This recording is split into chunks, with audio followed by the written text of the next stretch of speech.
All right, thank you all for coming to the Portland Utility Board meeting this morning. Under Portland City Code and state law, the Portland Utility Board is holding this meeting electronically. Board members and relevant city staff are attending remotely, electronically, or by phone, and the city has made it available for the public to listen to the audio broadcast of this meeting. This meeting is being recorded, and the public will have an opportunity to provide comments during the public comment portion of the agenda and can also provide written testimony to the board by emailing us at utilityboard@portlandoregon.gov.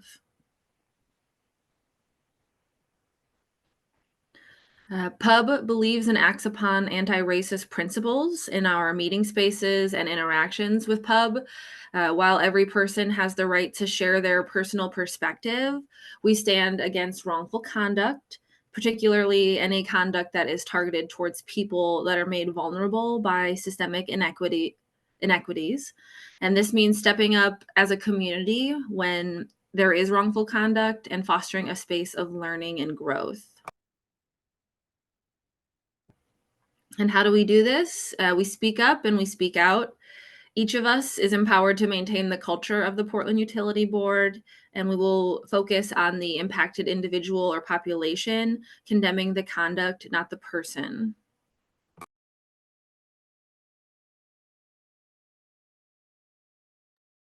All right, thank you, Robin. My name is Amy Archer Masters, and I'll quickly run through the guidelines. Please state your name before you speak, and if appropriate, the name of the person that you're addressing or addressing the group.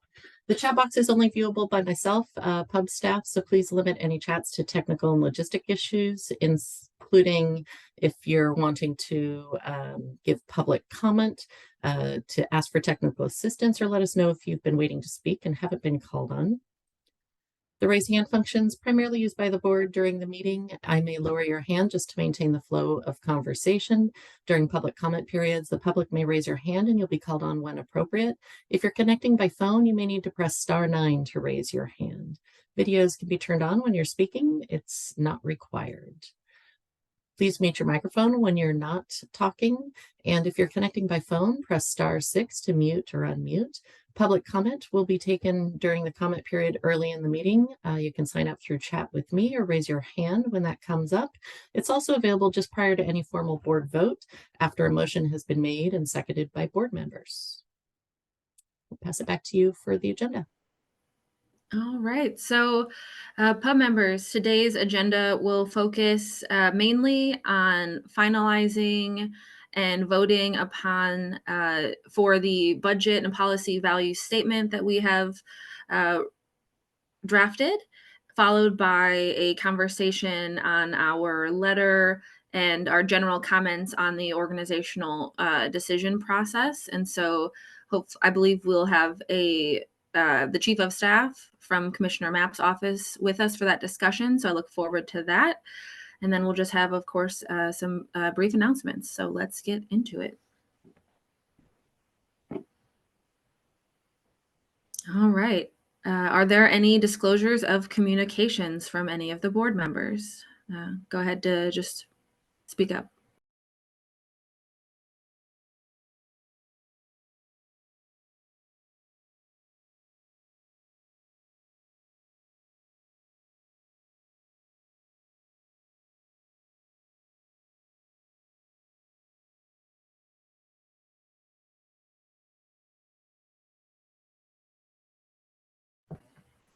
All right. I'm not hearing any disclosures, so we can move to the next portion. This is the public comment portion. Amy, has anyone signed up previous to the meeting or submitted written testimony? I have not received anything in advance. So if you're in the room, please feel free to raise your hand.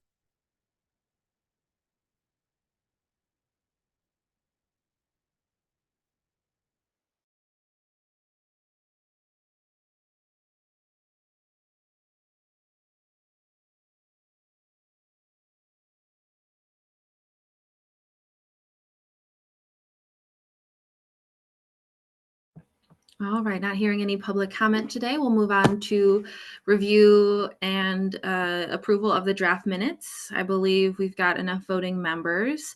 Pub members, please take a minute to review the November 7th meeting minutes, and please raise your hand if you see anything that needs crucial editing.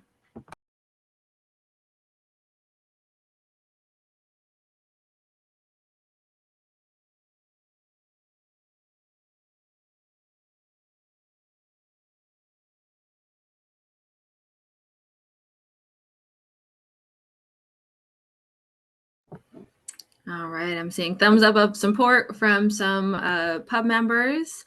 So with no one jumping to edit, I think we can go ahead and accept the meeting minutes as they are and move along. So I can just really quickly do the brief announcements at the beginning.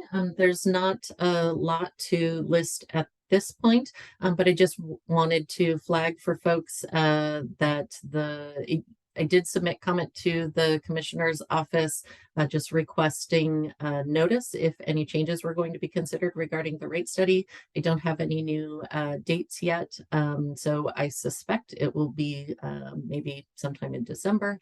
I will let you know as soon as we receive more word. I did also just receive at the end of last week, the charter transition folks have put out their annual report, so I will be forwarding that to you all as well. We don't have any other announcements at the beginning. I do have a little bit more at the end, but if there's anything else from the rest of you, we can do that now. Otherwise, we'll jump into the first topic. Karen, go ahead.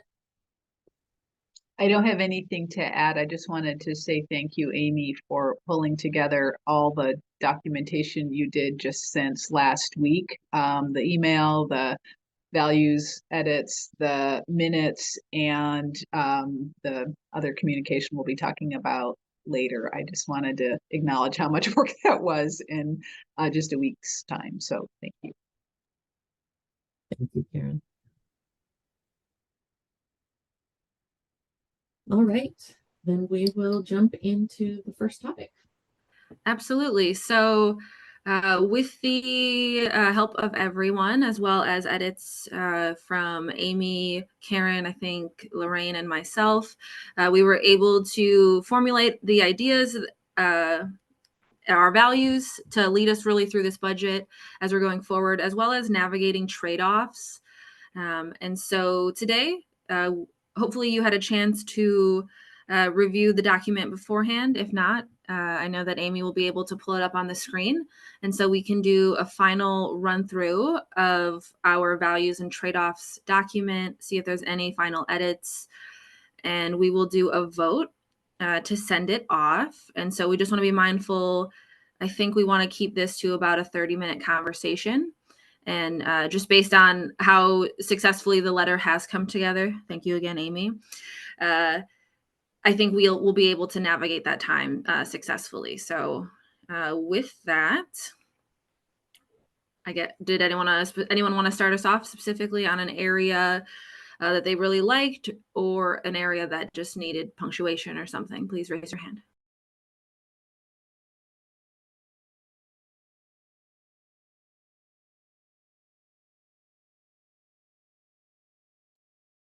While other folks are still thinking or looking at the document to figure out what comments you want to add, I will just briefly scroll through the document just to highlight on the screen a few changes that I received from a pub member in between meetings.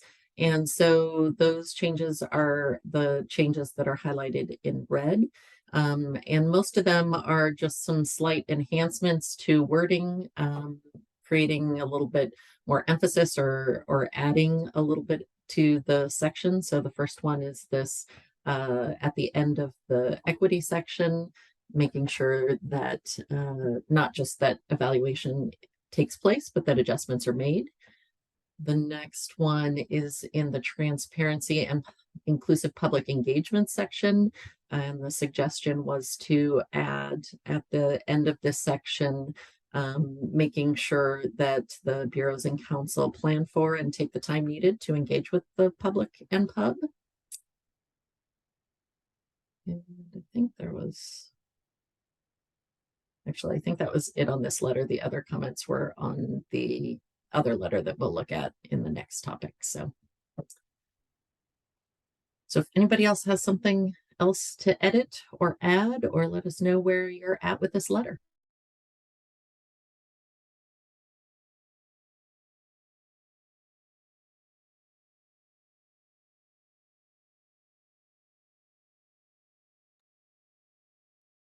Alexis, Go go ahead, Alexis. Yeah, thanks, Amy. Those are my adjustments just for everyone. I looked at this over and I think that this looks really great. And those are suggested edits. So welcome feedback on the wording of both of those. But thank you so much, Amy, for putting this together. I think it looks really good and that it's a powerful letter to share with the bureaus and council.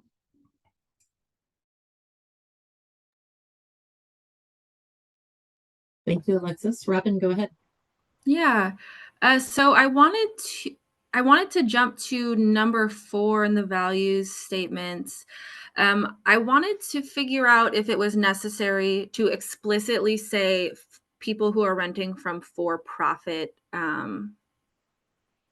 companies or landlords, because currently the financial assistance program successfully offers financial assistance to homeowners of single or people who rent in single family houses.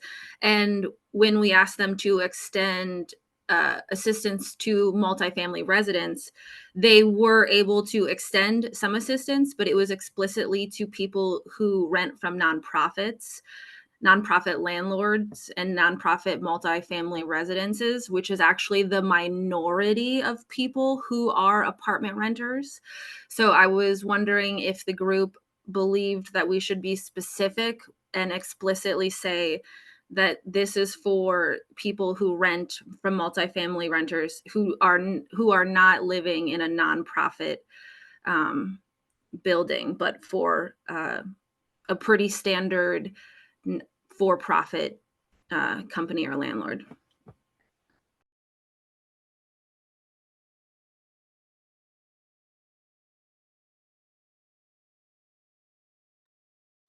I'm just going to type it. Yeah, yes, I agree. We need to make sure that renters that all renters can get to this, not just the that laser focusing like that limits them. And I don't think that was our intention. We want to give them greater ability.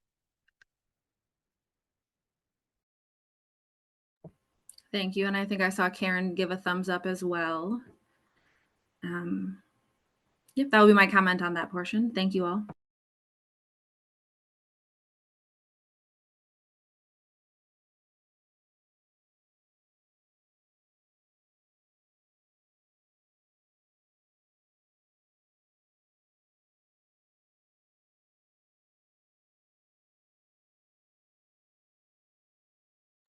Karen, go ahead.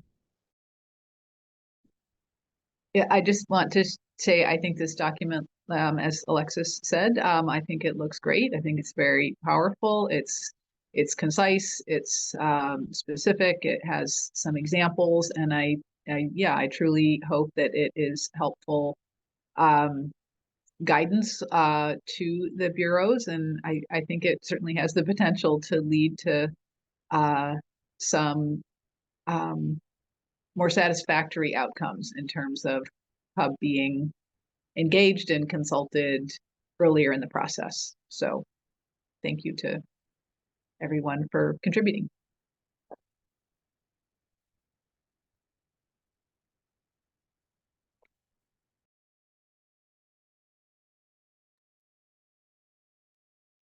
Robin, I think you had your hand up and I accidentally put it down before you started speaking. So if you had something to add, go ahead. Well, I was looking at number 5, and in our last meeting, it was brought up of being of like passive voice versus being declarative and trying to navigate that. And so I wasn't sure if number 5, the paragraph starting off with generally the pub believes this. I personally think that just that first word takes away, like it's saying I believe this rather than this is the belief. And so I don't know if I'm just being too picky. And I thought that specifically saying the pub believes was more direct, more declarative, and it didn't soften what we were trying to say at the expense of what we were trying to say. Karen, go ahead. Thanks, Robin, for that. Karen Williams speaking. And yeah, I put the generally in there. I'm fine if we take it out. My intent, and it's often hard to, with one word, convey complex intent.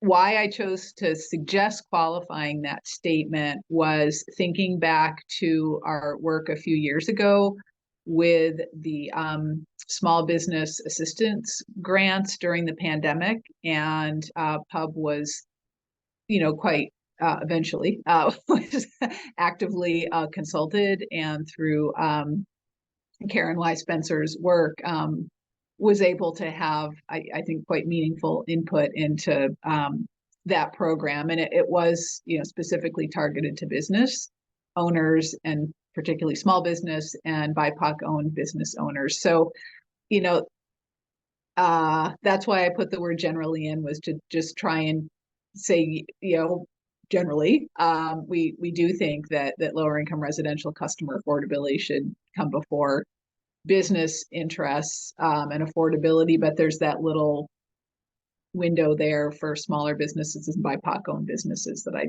was trying to give a nod to what an exception to that might be. But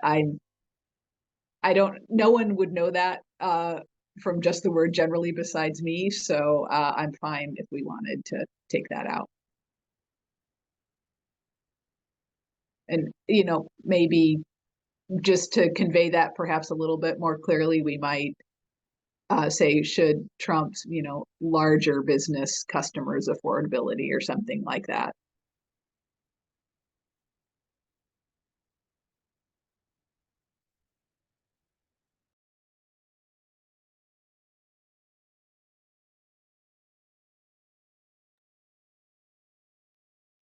Any thoughts from others in the group about those two edits and the potential addition of larger to the business to try to convey some of that intent that Karen referenced?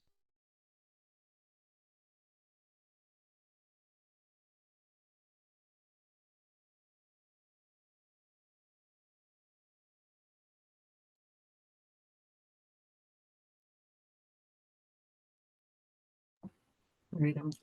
This is Robin. Oh, is someone else speaking? Nope, you go ahead. You have the floor. Okay. We love a good trade-off. Personally, I would rather have the word genuine, the original phrasing, rather than putting a demarcation between the business classes. And that's because I just want us to explicitly recognize that individual customers getting water and resources is most important to our city, because then they can go and create businesses. And so, yeah, I think that's more what I was trying to get to. If I'm just being semantic, the original paragraph was fine.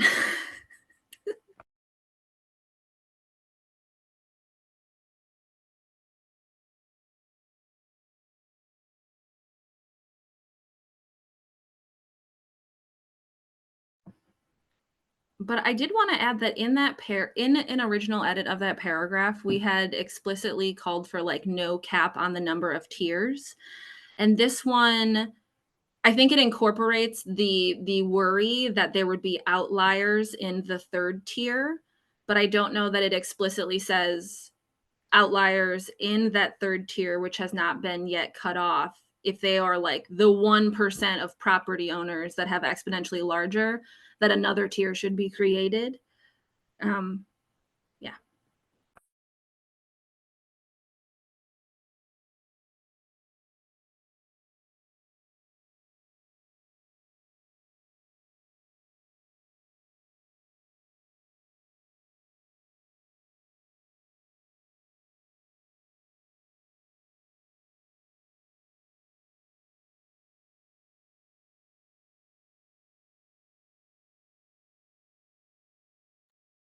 So how about something like that, Robin? Yeah, thumbs up. Okay. Anybody else have concern about that addition? I'm going to assume silence is general consent.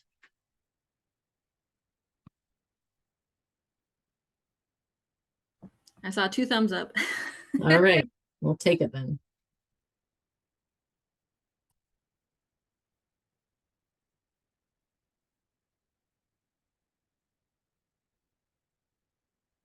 All right, any other sections that people want to focus on, or are you feeling that it is somebody feeling ready to make a motion?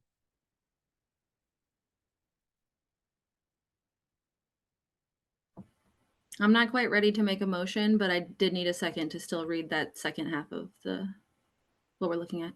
Of course. Anybody just let me know if you need me to scroll somewhere.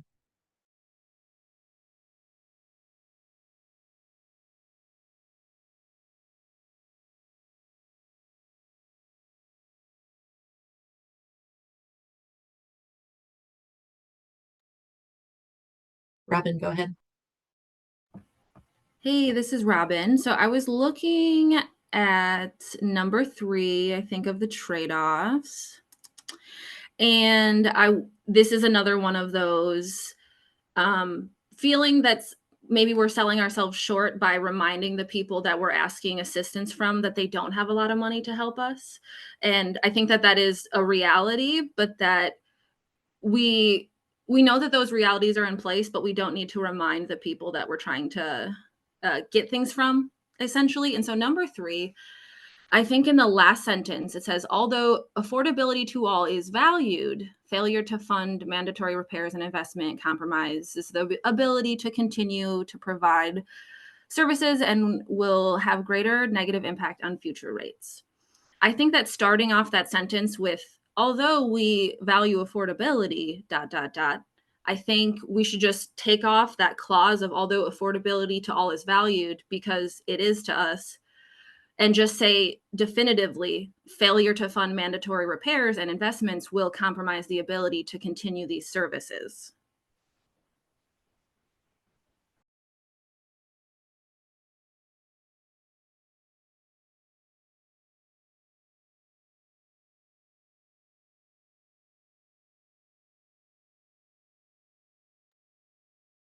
Seeing some thumbs up to that, so I will close that edit and folks can let me know if they have any concerns.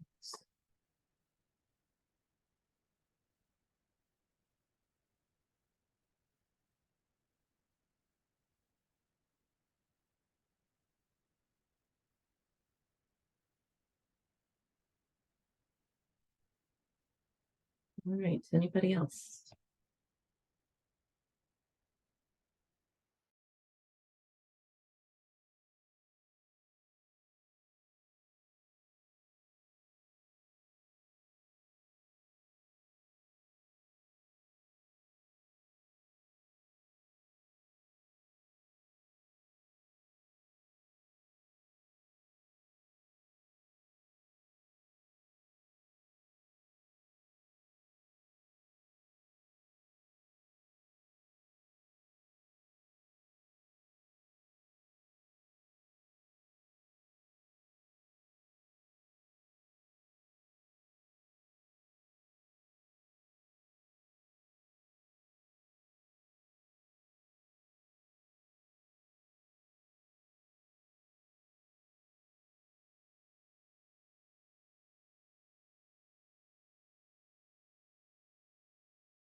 This is Robin.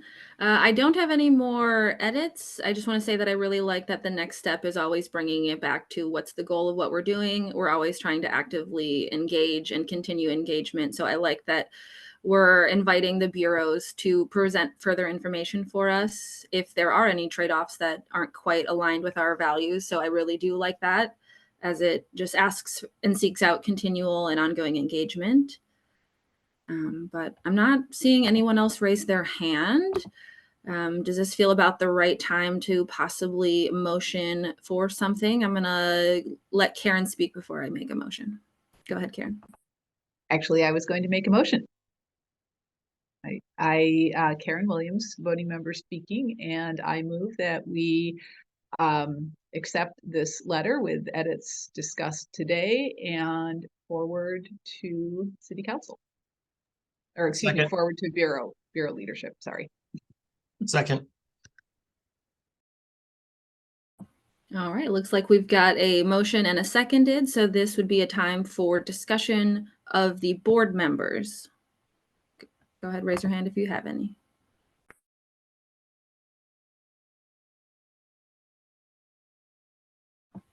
Karen, there we go, never mind.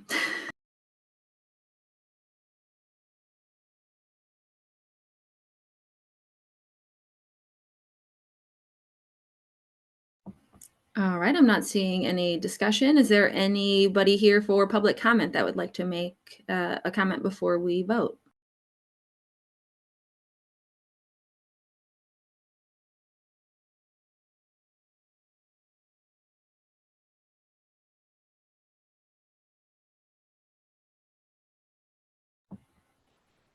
All right, I'm not seeing any members of the public ready for a public comment, so I think that will push us to a vote.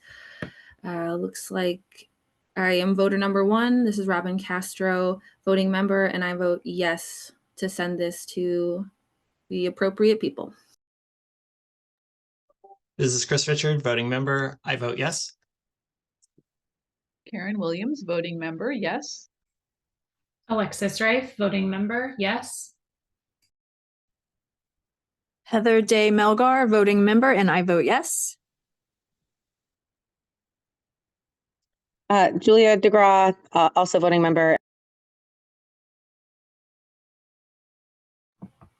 All right, the yeses have it. We will be finalizing that and sending it to the appropriate people. So thank you all for that.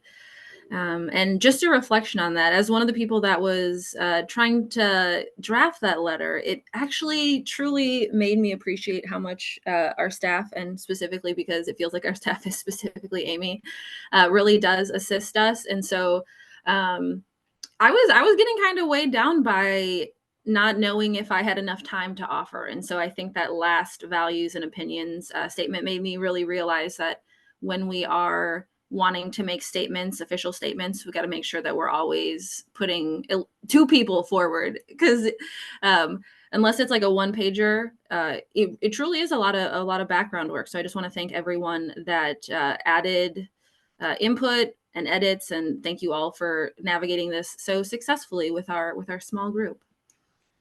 So with that, I think we've got another letter, more opinions for us to discuss. So if we have a second, let's think I'll hand it off actually to Amy on this one.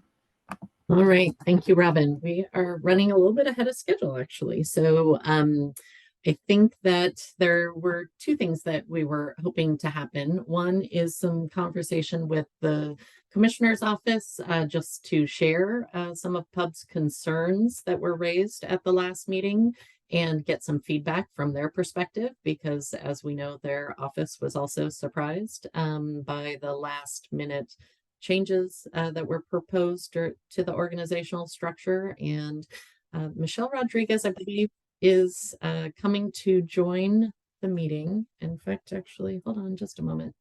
Maybe let me pause my thoughts for a second, because this might be them joining us now.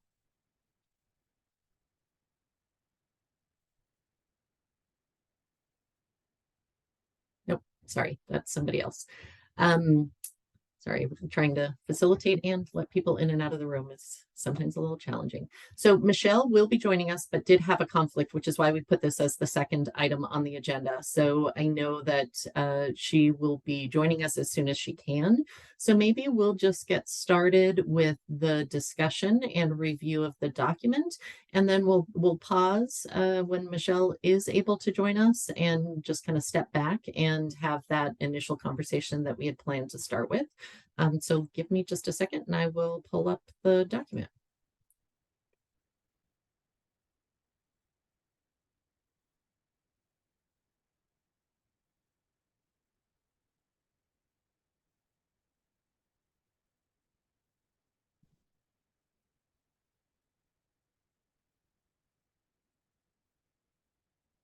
So this document, which you did receive via email, it actually has a couple additional changes highlighted that I received from a pub member. So those are highlighted in red, some additional suggestions. And let me pause my thought one more time. Sorry for the confusion, but it looks like Michelle is about to join us. So let me get her entered into the room and let's take a step back. And Amy, Hi. real Yes. quick, I would like to also, just for folks that haven't met me, introduce myself again. I'm Jack Jaden. I'm the Senior Policy Advisor with Commissioner Mingus Maps. Michelle will be speaking to this as she's been working so diligently on it for quite some time, and also used to serve as the policy advisor with Environmental Services before she was promoted to Chief of Staff. So without further ado, Michelle, we've just gotten to your portion of the agenda. And Amy, did I hear you say that there's also going to be some sharing from Pub First?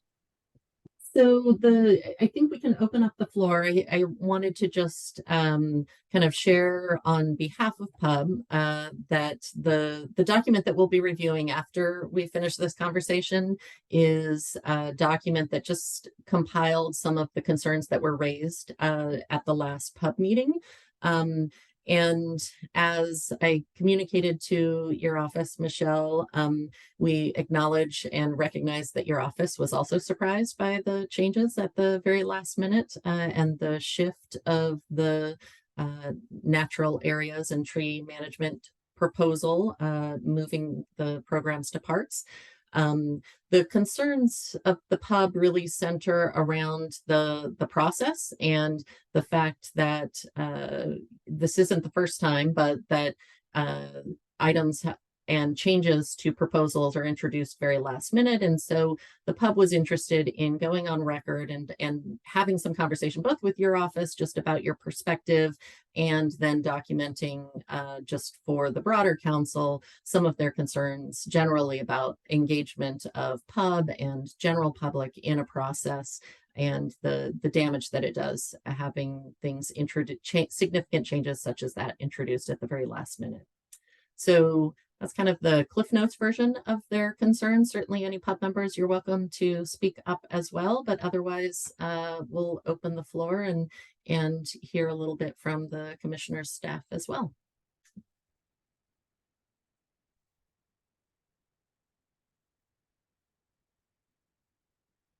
I'm not seeing any hands jump up, so Michelle, the floor is yours. Hi folks, thank you for having me once again, and nice to meet new folks if there are new folks in the room who I've not yet met. I missed most of the audio as I jumped in because the audio wasn't working for me on Zoom, so I heard the very last Amy saying, and that's kind of how it goes, and then so I'm assuming I'm going to talk to you about what happened at council related to the natural resources, and so I want to give you just high level what happened. We, as you know, because I know that you were engaged back in February, the spring of last year, we had council direction to talk about natural resources in a more comprehensive way, citywide, taking advantage of this new transition in our form of government to address climate change holistically. That was at least the goal that I took away from that conversation at council, and what I know Commissioner Maps was committed to when that spring resolution passed and we got that directive or ordinance. So the named bureaus, Parks, BES, Water Bureau, PBOT, BPS, all started meeting, the bureau directors started meeting and having these high level conversations about how do we do this work? How do we do it better? How do we do it more collectively? How do we hold ourselves accountable, both within the context of the city and then also performance management accountability back to community? What does that mean? What does that look like? They had 3 big meetings with bureau directors, including they had hired contractors to host conversations, facilitators, and then another contractor to go through all of the documentation, the different IGAs, and commitments that the bureaus had with each other collectively. They looked through, almost a couple hundred documents and interagency agreements to sort of see how this work is threaded through all of those bureaus, knowing that there were also some bureaus maybe who have a small piece of it, but weren't necessarily in the room, but just trying to connect the dots and connect the pieces. And what came out of that conversation, at least from our office's perspective, was, wow, there's a lot to untangle here, and we still need to do it. We still need to be committed to doing that untangling. When the first draft org chart came out from the Office of the Chief Administrative Officer, from Mike Jordan and his transition team, Natural Resources was put into Public Works. It was a placeholder. There was an asterisk on it. And what that said was, this work is still being done by this collective group of bureaus and bureau directors and their staff, and they're committed to keep doing this work. And it's just here until it's not, or it's just here until they figure out where it best goes, or it's just here until we figure out the financing. What does this mean? Is it just a policy group who leads the policy citywide? Is it actually pulling pieces out of bureaus to do work? Those questions were still left on the table to be resolved by, the subject matter experts within the city. Then the next org chart came out, and Natural Resources disappeared. It wasn't on the org chart. It wasn't in the ordinance language, the drafted ordinance language. And it was like a small, tiny paragraph somewhere on a report somewhere saying, oh, these folks are still meeting and we need to get information from them. That was unsatisfactory to Commissioner Mapps and to our office. He wanted to ensure that the conversation didn't get lost, because as you know, the transition is huge and there is impact on lots of things across the city. Permitting, for example, became its own wild animal, and got taken on and collectively worked on by many bureaus, still being collectively worked on actually by many bureaus. And so he, in a head nod to keep the foot on the gas pedal, he wanted to see it still reflected in the org chart, which is why our amendment was drafted the way that it was drafted, which was to say, hey, let's get it back up there. Let's ensure this work continues. Let's commit to it. And also let's put some deadlines on some of these folks, because we were supposed to have a work plan presented to us in the fall. That did not happen. An extension was given, and then another extension was given, and then another extension was given. So for us, we were just like, hey, let's actually get some meaningful work done and commitment done before our next conversation around transition, and with the ability to actually look towards what does the budgeting of this work look like in the next fiscal year. And that's not to say we were going to solve all of those issues, but it was really like, hey, let's continue this work. And as you all saw, or may have seen, our amendment did not pass. Instead, a competing amendment, although to compete you have to be comparing apples to apples, and it was not, in fact, the same thing. A competing amendment from Commissioner Ryan and the Parks Bureau did pass, that had a lot less details, a lot more fuzziness, and it is still unclear in my mind what the impact of their amendment is. It was an amendment that we saw the language the day before of, as did the rest of council. So they voted on something without much information or details. And that's essentially where we're at today. We still actually don't know what those details mean. Happy to field questions.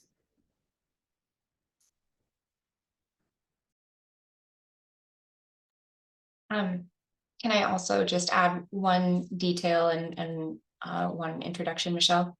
I was assisting the Natural Resources think tank team of Michelle, along with Shana Anderson, who is also here from BES, and she did a lot of the legwork in this process in partnership with her peer in Parks for the past several months. And part of what I was doing was tracking the public commentary. And I did note that there were 100 public comments submitted in support of the MAPS amendment, mostly saying this discussion needs to happen, more research and understanding and level setting needs to be done. It should not disappear. Many folks had opinions on where it should live. And I think there was just 2 counter comments of the 102 that came in.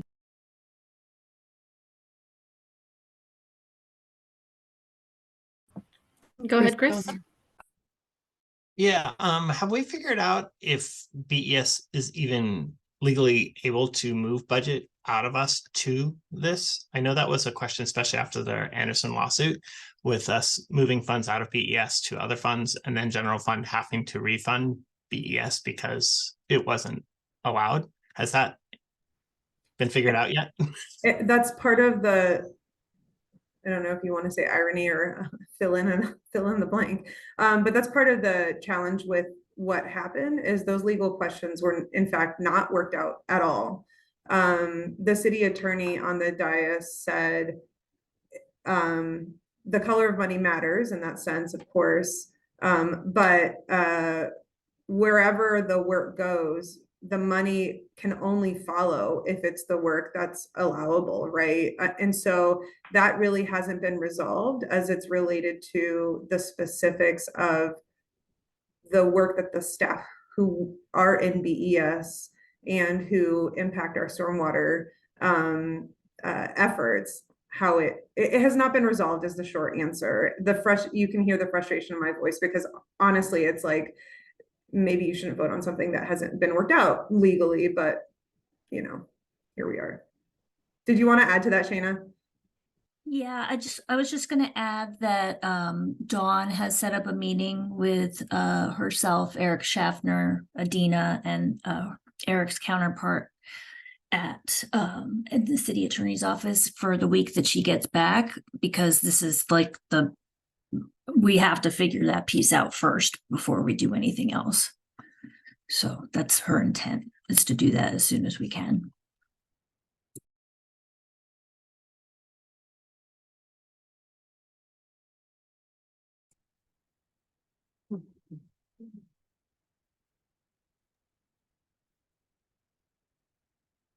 Well, Karen and then Rosalind.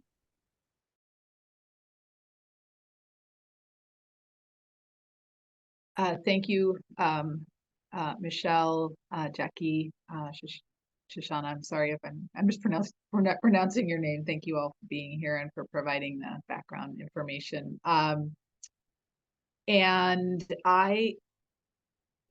So what I'm feeling in response to what happened, or what it feels like to me, I should say, is I can't think of a better word than like turf protection or siloization.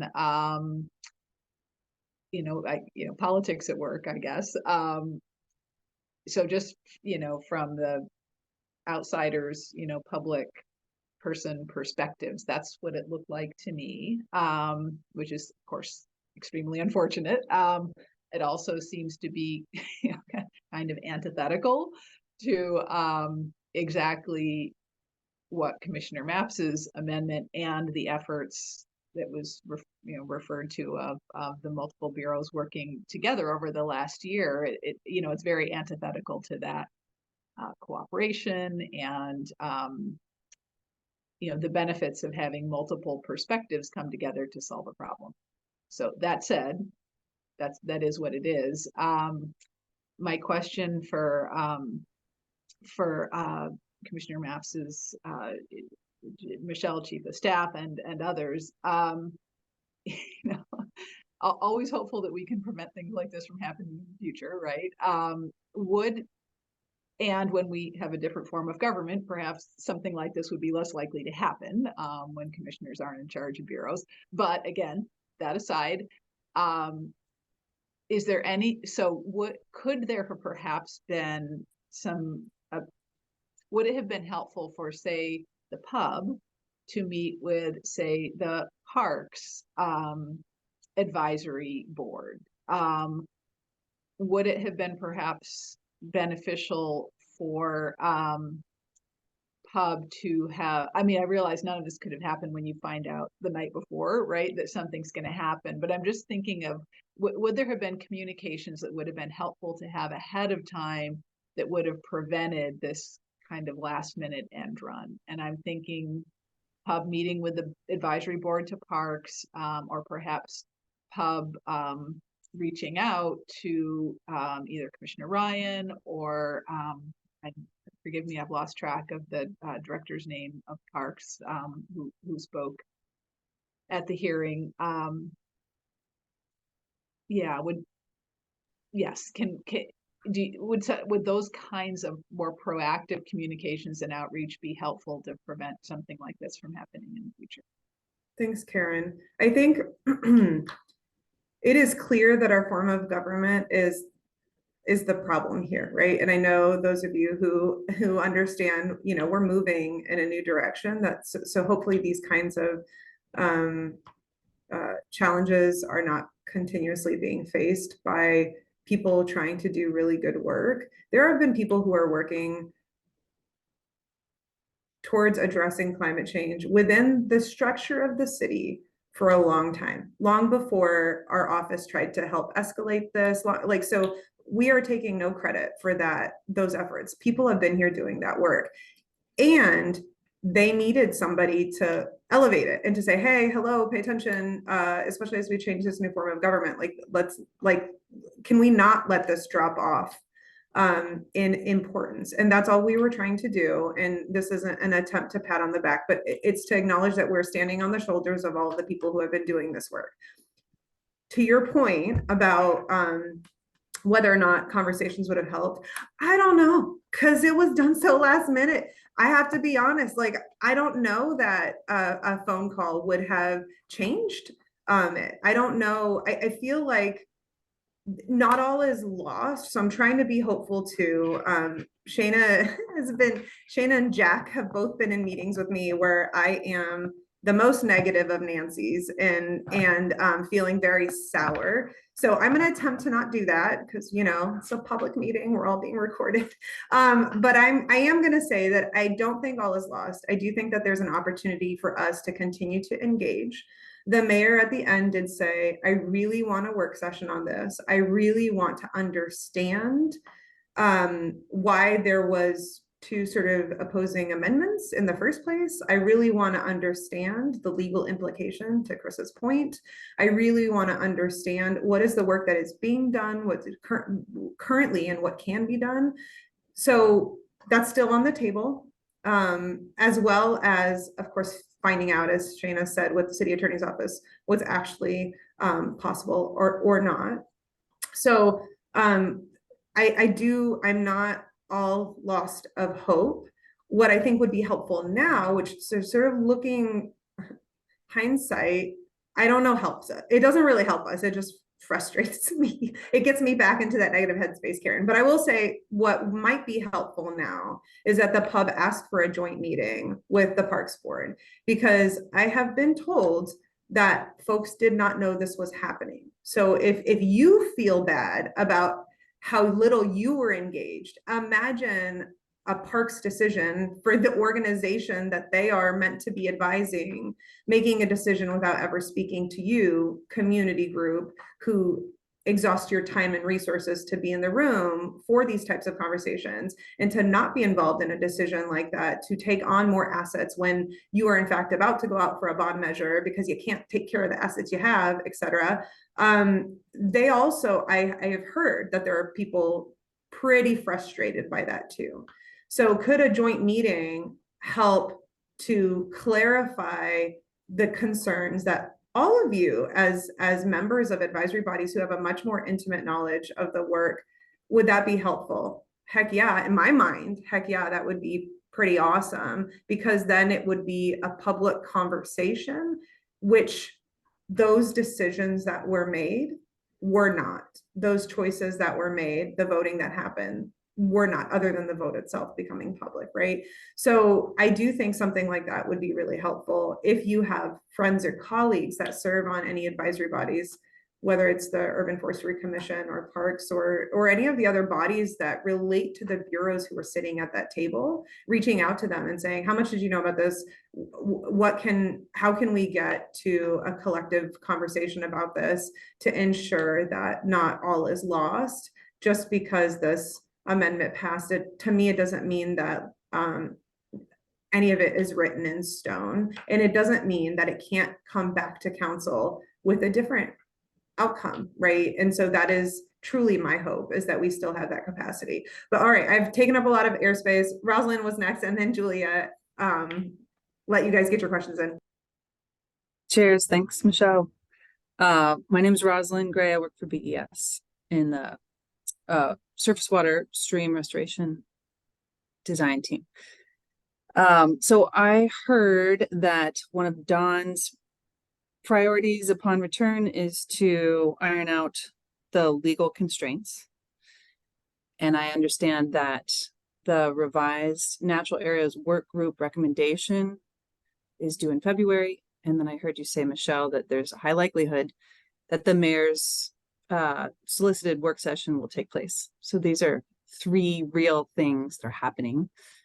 And I'm just curious, I assume that the folks in the room have as much information as anybody. Is there any insight as to when there will be less uncertainty? When, like, is February a realistic time when it seems like all of this work will have been done and we will know?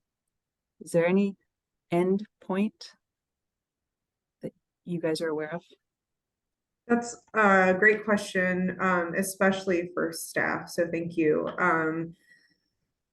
I would say that it is my understanding, at least from the mayor's office, that that conversation happens before the mayor's proposed budget comes out. And so that's, that's essentially the springtime. But what's really hard about this, and I understand that it just, it's hard to both say out loud and to understand the impact to staff. So I will say it. What's hard about this is there are 55,000 other things happening all at once. And so I would like to say, can we get this done, have these conversations, put it to bed as soon as possible so that staff aren't feeling like blowing in the wind, because that unsettling feeling, I think, is happening citywide across much of the structural changes that are happening. And I would like to alleviate as much of as I can possibly for staff feeling that based on this, I guess, smaller piece of the bigger transition conversation. But I don't know that I could, with a straight face, say to you by February, this will be resolved. I wish that I could. I don't know that based on the pace at which conversations are happening across bureaus, I'm not entirely sure. The goal was always, at least from our perspective, to get it done and have an understanding before the next mayor and council came in. So which is why we gave a September 2024 deadline for like the finality of like the choices being made, so that they could be incorporated into the following year's budget cycle.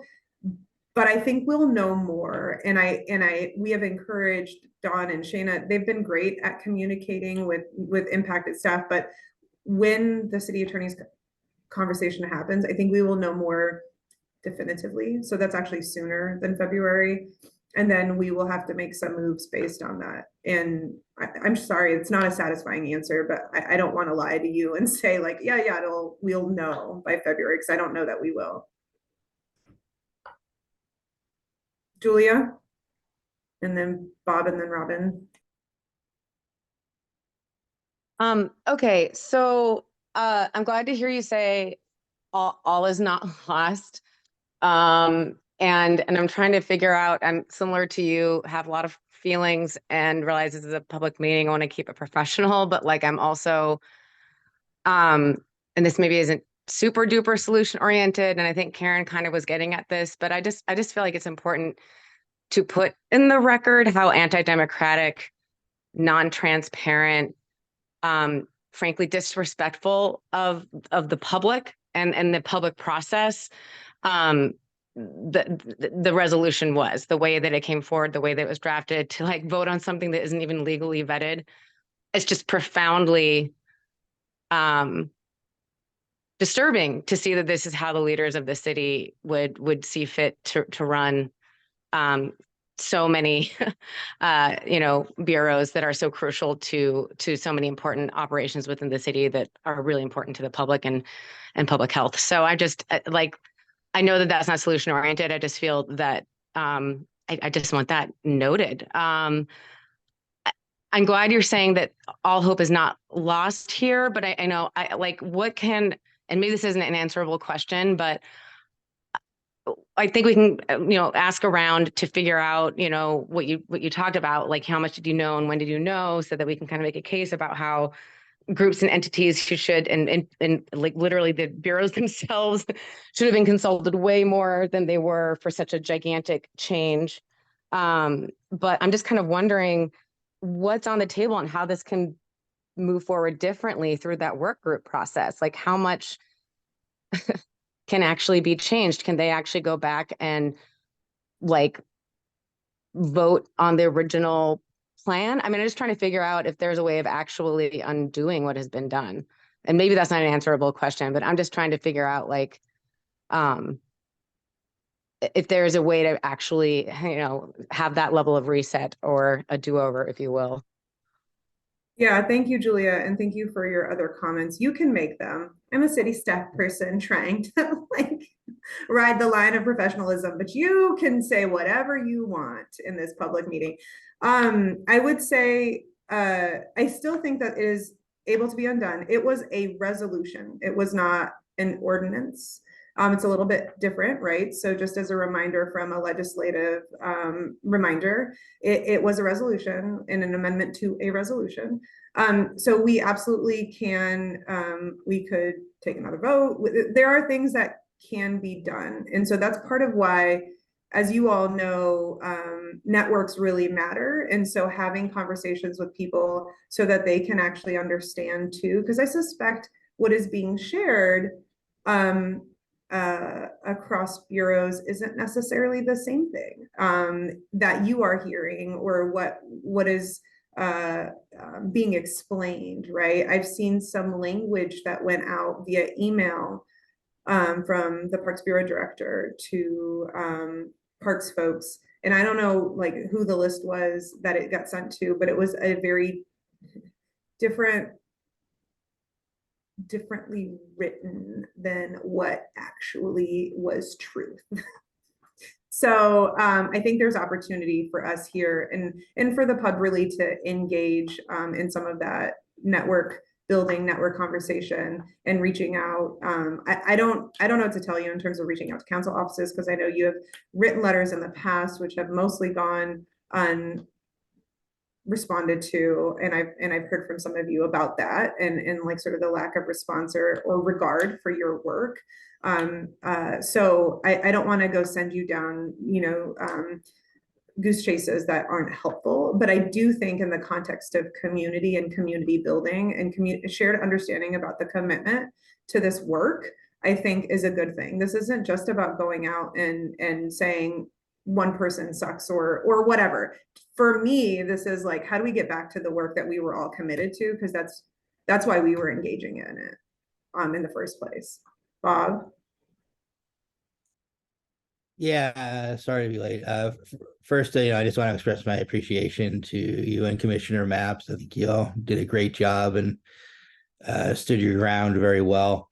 Second, I guess I'm one step ahead of you. The reason I was late was at the Urban Forestry Commission today, and I was at the Parks Board on Tuesday, and basically laying down on behalf of Riverkeeper our position on it, and also hitting them with some expectations from a stakeholder, which for whatever it's worth, basically come down to, kind of the Pottery Barn rule that you broke it, you own it. And that our expectations are going to be that one, natural resource budgets within parks will be held harmless going forward. They can only go up, they can't go down. Don't take on liabilities if you can't afford it. Number two, that all their natural areas are going to move into good or excellent condition because they Right now, a lot of them are in poor condition. They've gotten a pass because they didn't have enough money, but if they're going to take on more, they damn well better have a plan. And 3, they have a new regulatory role to play, and we need to see what that's going to look like. So I think right now they're feeling pressure like they have not felt before from their closest stakeholders. And I think we're going to keep amping that up more and more, not in the spirit of bringing them down, but in the spirit of holding them accountable to what they did. And I think we're getting a good response from people both on and offline. So I do echo, I think the more interaction we have with park stakeholders, the more likely it is that they're going to feel that maybe they bit off something they might want to rethink. I do hope that we do bring forward the Natural Resource Bureau, because I think that still overrides what happened. And that gets to your comment, Michelle. You know, I feel like if we bring that forward, it will necessitate a reconsideration of everything really within the natural resources realm and where it best fits. And those things may well stay at parks, but at least they become sort of reconnected. And the thing I really want to flag for you is that I think there is pushback internally within the park board and forestry about being separated from the infrastructure bureaus. There's a lot of people that get that why are we separating ourselves out when in fact to do our jobs, we need to be better connected.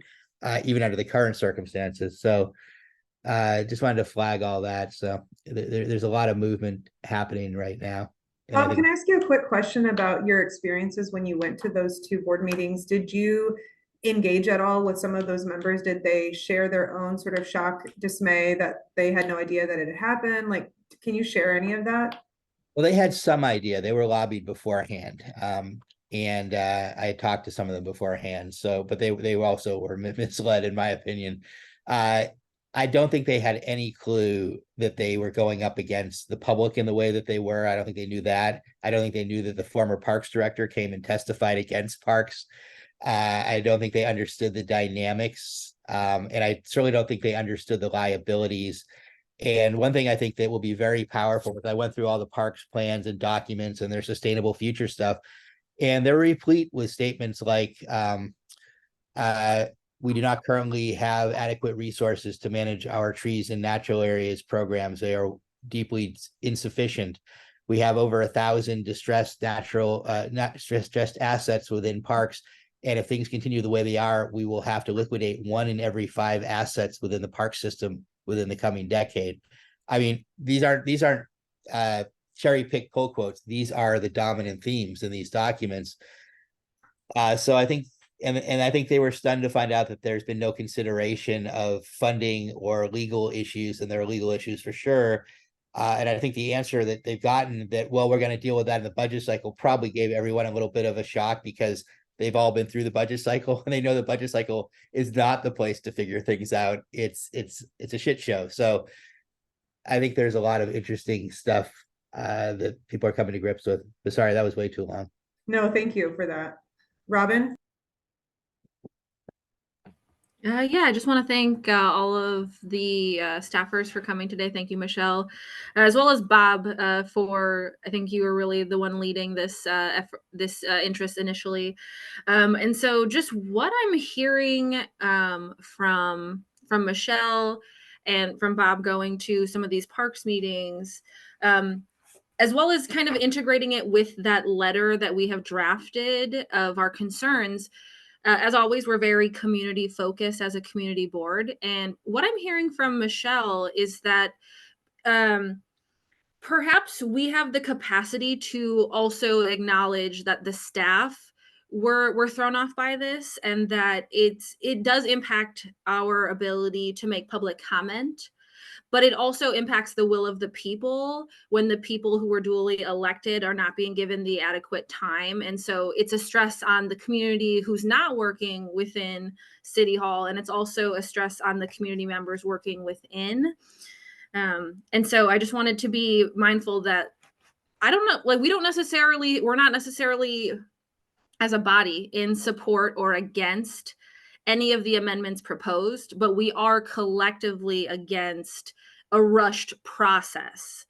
And so I was just seeing, based on if anyone had the chance to look at that letter, that it might be valuable to also acknowledge the community members that work as staff in these bureaus who are being overwhelmed and stressed by the fact that the public process is being rushed, as Julia said, that it is undemocratic and non-transparent, and that's impacting us as at like the rate level, but also the community members working in the mud doing the specific work in the streets or at City Hall, and just also acknowledging how that impact is impacting community members.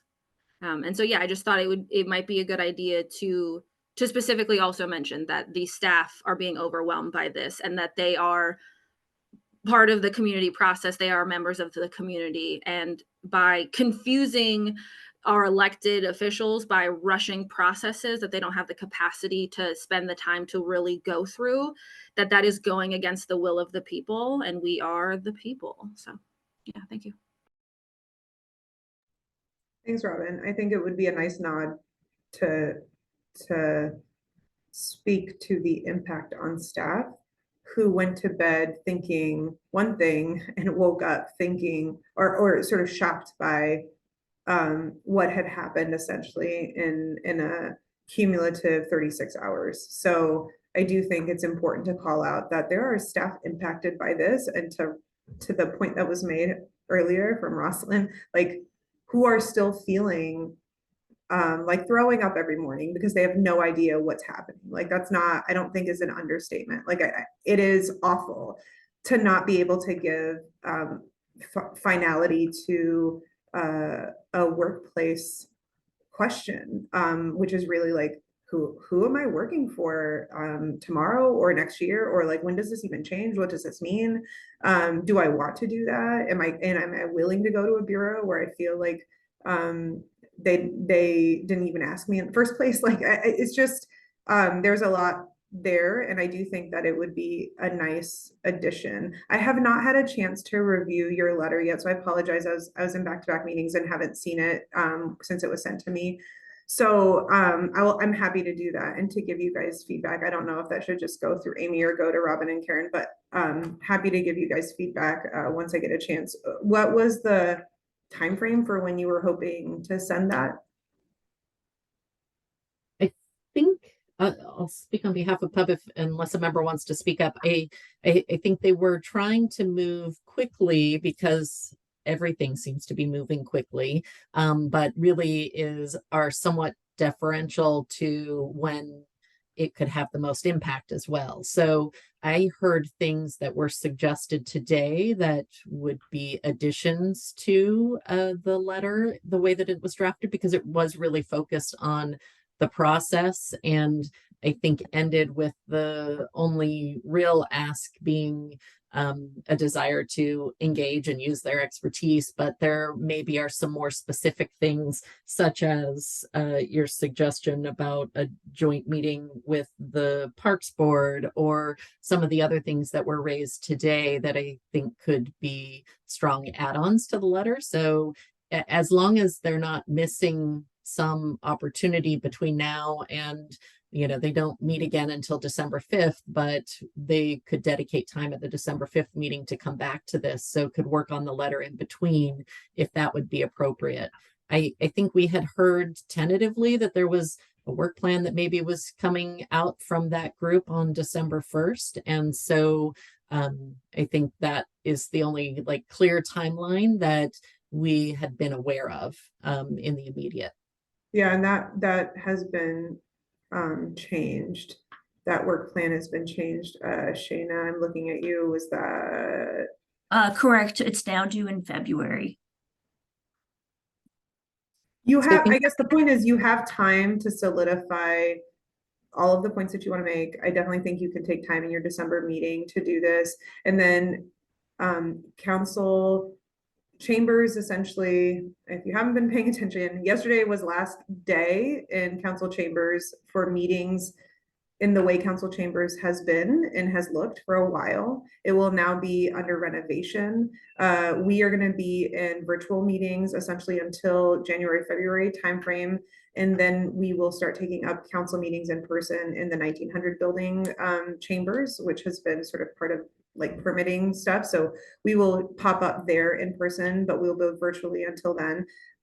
But because council is actually, so they're going virtual, and then they are going to, there will be no council meetings the last week of December. So the 25th is a Monday. So that week, there will be no council meeting. And then the following week, which is the first week of January, there will be no council meeting. I would say trying to get anything to them before then anyway is just going to be lost in the like hurriedness of end of calendar year stuff being thrown at council. And so I think for more impact, I think probably a January delivery time, mid to late January delivery time, as budgets are being submitted, right? So I believe the 28th of January maybe is the budget submission date, or the 29th, something like that. I think shortly before that, I think would probably be the most impactful, or even right at budget submission, I think would be impactful too.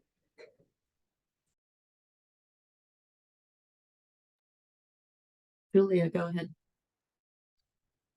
Yeah, I agree about trying to build in some proactive, how we want to see this moving forward language into the letter, especially now that I know that we have some more time. I also, and this is me personally, and I think there's others on the pub who might agree, but I think we need to have a conversation about actually expressing at the very least concerns, if not opposition, to the resolution proposals. I don't think it's just a process issue. I think there are legitimate like legality issues, functionality issues. It doesn't feel like it will actually serve the agencies that we work with well to be under the scenario that is proposed there. So I think we need to have a deeper discussion about that. We're not going to figure that out today, I don't believe, but I do feel like if we have a little bit more time building into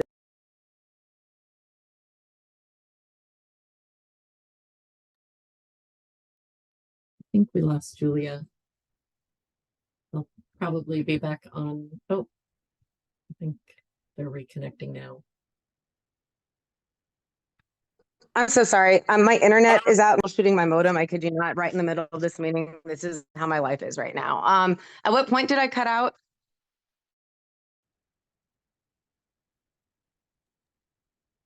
At what point? About 30 seconds ago. 30 seconds. Oh my goodness. Do you remember what the last thing was that I said? I apologize. I am trying to get somewhere with this, which is just simply that I think that we should, what I'm trying to figure out is, I mean, that with like the work group that is going on with the elected officials, like what are the official, like we are supposed to be an entity that legitimately, proactively provides substantive input to the elected officials on how to proceed. And I'm like, sending letters into the void is feeling really frustrating right now. So I'm just trying to figure out if there's more concrete ways that we can be engaging in this process, whether it's, having a seat at that table, quite literally, or creating a table where there is a seat. I'm just trying to figure out what we can be asking for that's maybe more substantive than just sending a strongly worded letter. But maybe there are just things we need to discuss in a future meeting. But I think we should take the time that we have to, at the very least, update that letter with more proactive language about what we're going to do to try to improve the situation. Now that we know that it's not kind of carved in stone. And then I think trying to figure out how on earth we can create a space to, or have a space created where our input can be heard in a way that it was intended from our inception to be, taken. So I'm not articulating this very well. The internet issues have been really challenging today and frustrating and making it hard to focus, but I hope this was in any way helpful. I'm going to stop talking.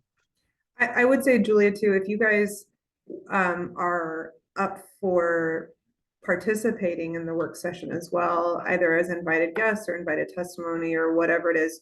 Work sessions are public, but there is no public comment as a part of work sessions. As you probably know, they're not like council meetings, but you can be invited to the table. So if your letter wants to reflect that too, I don't think that would be a bad idea.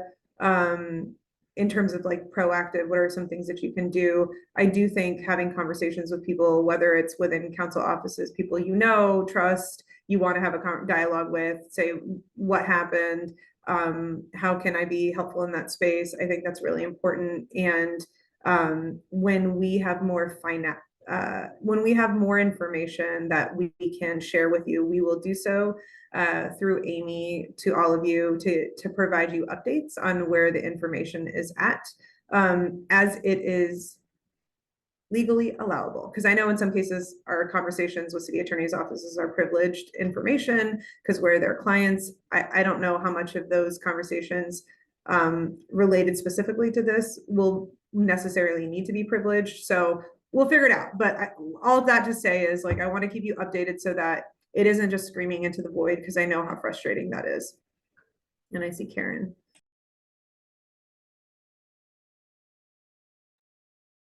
Thank you, Karen Williams, voting member. My only question was, Michelle, did you mention a date or a time frame for when the mayor had wanted to convene a work session? I did not, because he did not provide a time frame. He just said, okay, we need to do a work session on this. And he and his staff said to me after, I expect you guys to come up with a plan for what that might look like.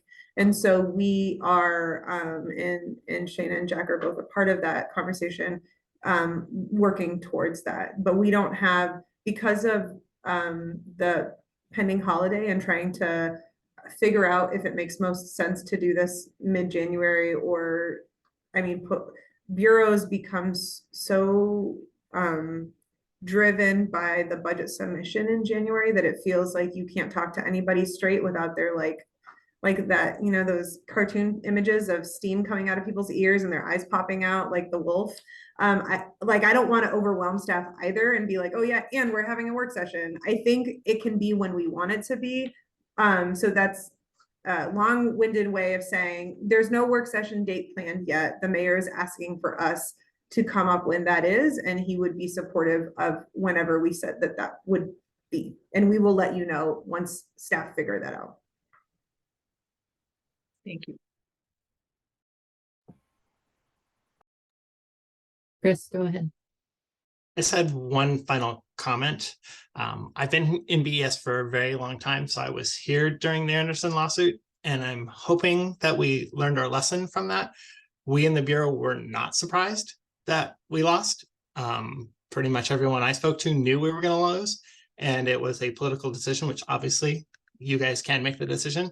But I really hope that we learned our lesson last time, and if we're telling you guys this probably won't work, that difference will be paid to that opinion, because it didn't work last time. And if we're telling you it's not going to work this time, which I'm not saying we're saying that it will be listened to more strongly this time, so we don't have the same thing. Because all that happened last time was general fund had to come up with millions and millions of dollars to get back to BES. And I'm hoping we won't do that again. It seemed like a waste of everyone's time. And in the end, general fund's resources, because they had to pay everything back, including the attorney fees and everything. It seemed like a lot of wasted money that we don't have the time for. Bob, before I let you jump into what I'd like to say to that, Chris, it's such a good point. What you're seeing is a lack of information at the highest forms of government, because once upon a time, when we didn't have service areas, when the mayor assigned bureaus, you were often given a mixed bag of like the types of bureaus you got. So somebody may get transportation, they also may have arts, they also may have, you know, Prosper Portland or something. And you had multiple commissioners who at least had one bureau that was either a ratepayer bureau or was a public works type bureau. And so they were more informed about these types of things in general. Commissioner Maps is the only commissioner currently who has had any of these bureaus. The previous commissioners who had these bureaus are no longer on city council. So when you have all of that information only with one person, the other folks, I don't think are making choices out of malice. I think it is a lack of information. And so to your point, Chris, it's like, are we really gonna go down the lawsuit train? I sure hope not, but many of them and their staff, chiefs of staff, for example, don't have the experience, and that institutional knowledge has been lost as council turns over again, why we need a new form of government. But anyway, go ahead, Bob. Yeah, I want to add to Chris's comment actually, and yours as well, Michelle, which is the lawsuit was accompanied by a referendum ballot measure to remove Bureau of Environmental Services and Water from the city of Portland and put them in a special district that was led by Superfund polluters. They used the missed expenditures as a pretext to take the bureaus away from the city. And when I was at Audubon, we were the lead external agency fighting that. We put together the external coalition. My estimate was we spent over $100,000 fighting that. And we won going away. We won overwhelmingly, but we won with the commitment that the city would correct course because there were some missed expenditures and they were culpable for that. It was blown up way beyond what was actually true, but it was real, unfortunately. And I think we've done a good job over the last several years sorting that out and making sure that money goes where it's supposed to, consistent with rates, and it's well vetted and well documented. What I told Parks after that hearing was the last time I was at an organization where we were the tip of the spear fighting the lawsuit and the referendum externally. Next time we will be on the lawsuit fighting it. We will bring it. And, you know, I can't speak out of turn for my organization, but if there is missed expenditure, we will be the first one to line up and call it out because it is inexcusable for the city to put itself in this place again. And so I think it's important to hear the commissioners here that some of the closest allies of Parks and of BES are going to be watching for violations and will take the initiative to correct them if city council doesn't. I do think this happened out of malice, quite honestly. I'm going to differ from you, Michelle, here. I think it happened out of negligent ignorance. I think it's inexcusable. I heard commissioners say, I don't know what I'm talking about, but I'm going to vote with them because whatever. I think there was behind the scenes collusion. I think there was clear animus between commissioners that was on display. I thought some of the testimony from the commissioners was off the charts, kind of antagonistic to one another. And I think there was real hostility between the bureaus as well going on. So I think there was a lot of interpersonal crap that drove this. But at the bottom of the day, end of the day, making major bureau changes without vetting it based on a thing that came forward the evening before, to me, isn't ignorance, it's negligence. And so I think we need to put that in that context. You don't make these kinds of changes. If you don't have information, you sit on your hands and you ask for more. And we saw at least two commissioners say, I don't really know what's going on, but whatever.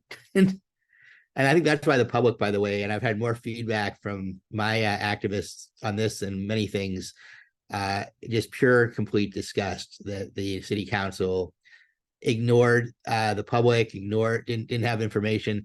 And also that it was portrayed by the mayor, and I told him this, as, well, there's people on both sides of this issue. No, the testimony was 100% in opposition, except for Ryan's 4 people who came at his behest.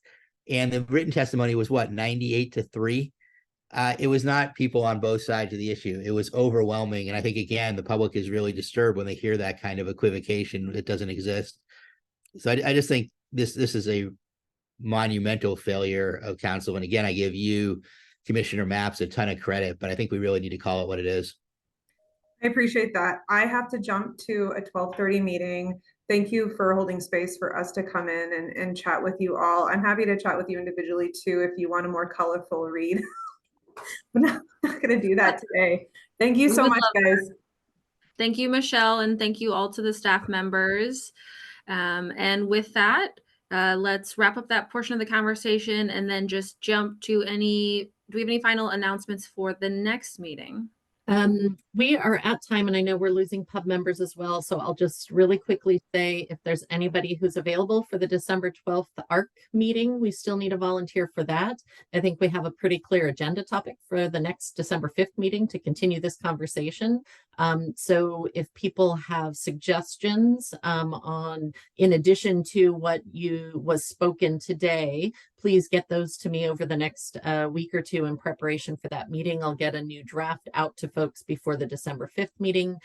But other than that, the only other flag that I wanted to note, and I'll get this out via email as well, is just checking in with folks since we sometimes are running pretty close to quorum, and the December meeting, the second December meeting falls on December 21st, right before the holiday week. I just want to check in with folks and see who's going to be available and where we're falling with regard to quorum so that we can plan accordingly. So that is all we had for today. You will see more via email. Thank you again to everybody who helped contribute to this conversation today. All right, meeting adjourned.